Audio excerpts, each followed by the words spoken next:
Hello, everybody. Today we are going to review a movie which I actually had kind of on a list because I'm going through several different lists, including my whole Netflix list of stuff too right now. And I've actually switched over to Disney Plus to watch some stuff on there because, yeah, I need to go through. I need to get through some of my list, and I'm going to start watching some of the Star Wars stuff to really catch up on that because Mandalorian comes out in what 17 days now, I think. So yeah, I gotta watch Kenobi and uh, the Boba Fett show. So I'm gonna start watching that now. But this review is of The Menu, which is a movie that came out late last year, I think, and it was just one of the ones that I wanted to go see in theaters, but didn't get the chance to. And to be honest, I'm actually kind of glad I saved my money on this one because it wasn't a it's kind of like a perfect mid-tier movie. I don't really know how else to describe it other than that. There wasn't, it's a very slow burn as far as the movie goes, and it kind of gave me some sort of similar to like Midsummer, I would say. Some really good some really kind of like subtle Midsummer vibes, and also kind of like some M. Night Shyamalan vibes with the way it was directed. Um, so this was starring Ralph Fiennes. I don't really know how to pronounce his last name. Anna Taylor-Joy, and she seems to be kind of typecast as like the yeah, I don't really want to say, but it always seems to be like a very odd plot line that she's always in as far as movies go.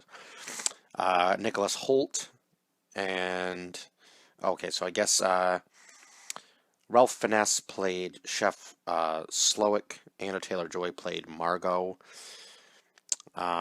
Nicholas Hoult played Tyler. Hong Shao played Elsa. There was a very long cast list, and they actually used all of the cast in this. Jeanette McTeer played Lillian. Paul Addleston played Ted. John, uh, is it Laguzamo? I know I'm messing that up. Played movie star. I know he had a name in the movie, but uh, Amy Carrero played Felicity. Reed Birney played Richard. Judith Light played Anne. Rebecca Kuhn played Linda. Uh, Rob Hong, Rob Yang played Bryce. I don't know why I said Hong. Arturo Castro played Soren. Mark St. Cyr played Dave. And I think that was basically it as far as the main cast, I do believe. Yeah, because the rest of them were just kind of like stand-ins in the kitchen and so on and so forth. Oh, I guess, no, because that was. Where's the one waitress that was kind of. Was it maybe Catherine? Christina Brucata played Catherine? Was that it? It might have been. Anyway, so this movie is basically this group of rich people that's been invited to this restaurant. Now, what was the name of the restaurant? Uh,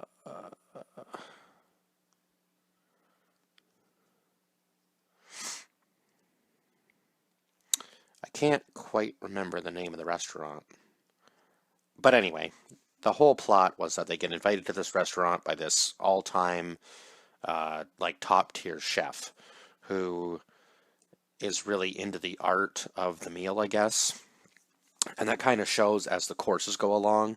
So I guess the meal lasts, I guess most of the night is kind of the thing, and he portions out all of the meals, obviously, so that each time you eat, you're never actually getting full. And I guess there's like a certain set time between courses and stuff from kind of from what I judged. And all of a sudden, there's just this big, huge twist in it where one of the chefs, I believe his name was, what was the one chef's name that ended up, I I can't remember. And then I guess Matthew Cornell played Dale, the Coast Guard, who comes in. But anyway, it takes this big twist when all of a sudden he kind of tells this story about, I can't remember exactly how it went, but the big twist was really when the one chef committed suicide all of a sudden, and they're trying to play it off like it's theater or fake or so on and so forth, like it's all just kind of part of the performance that this chef does.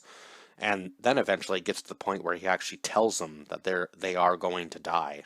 Like everybody in the restaurant is going to die tonight. And I guess Margot wasn't even supposed to technically be there because Tyler had known ahead of time what was going to be happening that night. And I kind of wondered why he was so calm when the first death happened, because I was like, that seems really weird that he's just kind of eating and not really caring.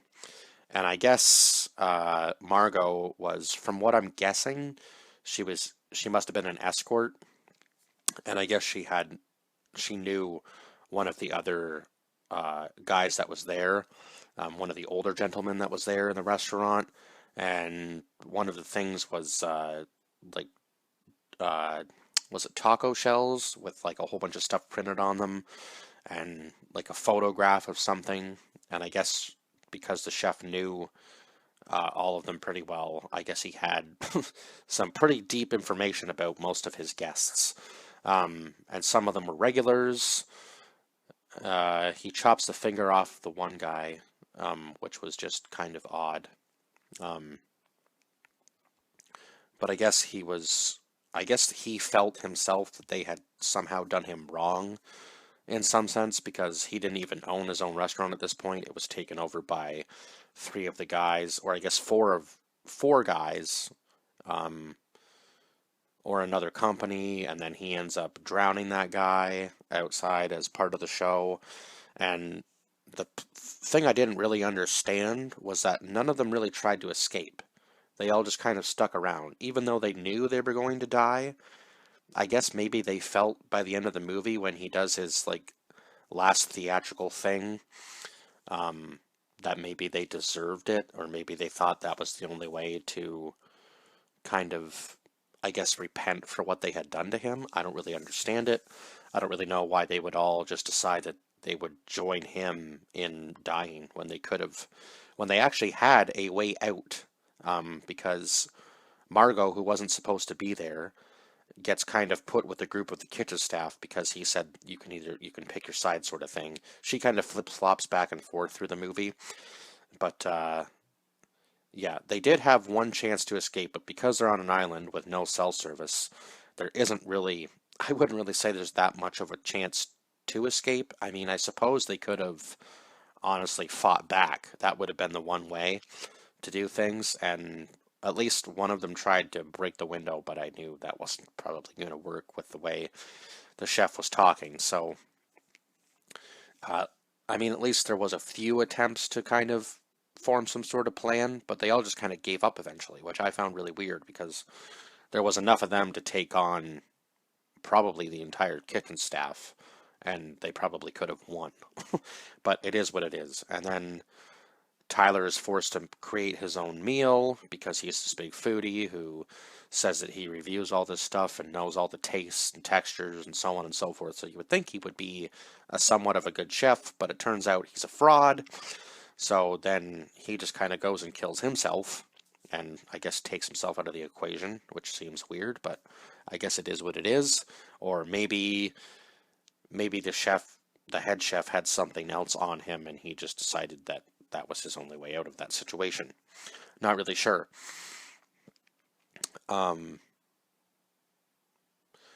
so then Margot orders herself a cheeseburger, just a regular run-of-the-mill cheeseburger with fries, and she takes one bite and says it's good. She got it the way she ordered it, so I guess she has concluded that the chef can actually do his job properly and actually really cook for real.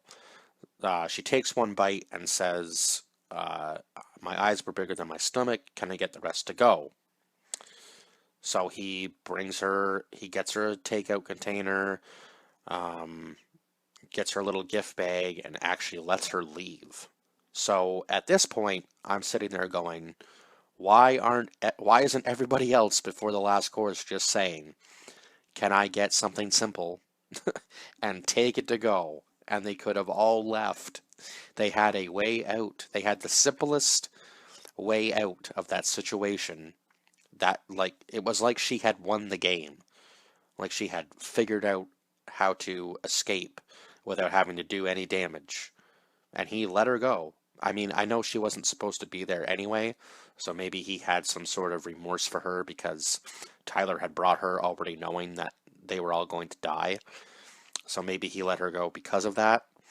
And then when she's on the ship and she sees the place blow up, she takes another bite of the burger and then kind of gives a weird look, like not directly at the camera, I wouldn't say, but she has this like weird look on her face, which almost kind of seems like a cliffhanger for a second movie. Like maybe she was also in on part of it. I don't really know, but yeah, kind of a weird way to end off the movie with just him putting like marshmallows onto everybody and then explaining how s'mores are like a kind of a goofy dish or whatnot.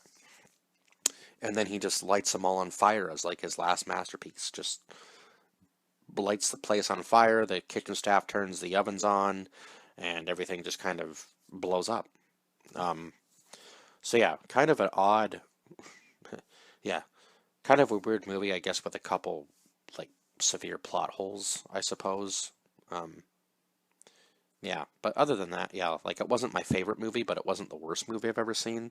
So like I said, it was kind of like that perfect mid-tier movie, and that is why I rated it a 6 out of 10. Would I ever go back and watch this movie? Uh, I don't think for myself. I might go back and watch it with somebody just to kind of see what their take is on it. But as far as going back to watch it myself, I don't think I would ever just sit down and go, really got to watch the menu. just wasn't just wasn't that movie for me. I don't know why, but yeah, I thought I was going to enjoy this a little more than I did, but it is what it is. Not every movie is going to be completely fulfilling, but I mean, it wasn't the worst that I've ever seen. So, yeah, 6 out of 10 for this movie, and I guess I will see you guys in the next review. Bye bye for now.